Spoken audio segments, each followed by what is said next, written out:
Oh, Florida. Y'all know I'm from Florida, but this state is on a pathway to hell quickly.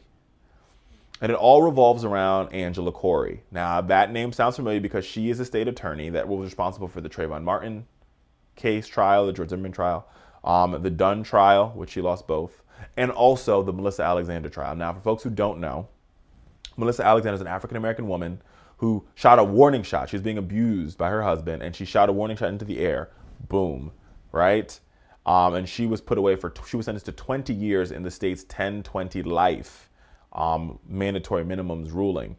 She failed to ascertain, I guess, the evidence needed to meet the stand your ground qualifications to, walk away for standing her ground. Now, Marissa Alexander, if there's anybody, I don't agree with the stand your ground law at all, but this shows the hypocrisy in the law, because if there's anybody that should qualify for stand your ground, it should be Marissa Alexander. And this is why. Marissa Alexander was being beaten. She was literally being threatened by her husband. She shot a warning shot into the air, saying, hey, listen, back off. She was legitimately standing her ground. But because she never shot her husband, she didn't qualify for the stand your ground law. Shows the hypocrisy of the law. It's neither here nor there.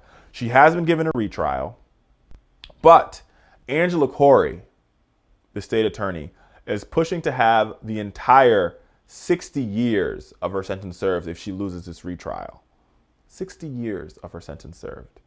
60 years. She's 33 years old. She will spend her whole life in jail because the stand your ground law exists in the state of Florida, and it doesn't apply, as we already know, to African American, black, and brown people whatsoever. And Angela Corey, who's allegedly supposed to be this big believer in justice, even though she horribly prosecuted both George Zimmerman and Michael Dunn, now wants to go and throw the book at Marissa Alexander. It's horrible, atrocious, disgusting. We shouldn't even, I understand why we're battling against Rick Scott, horrible governor. But we should be battling against Angela Corey. And there's folks on the ground doing that. The Dream Defenders are down there. They're fighting against her, and they're fighting against this crazy, wild, unfair application of the law.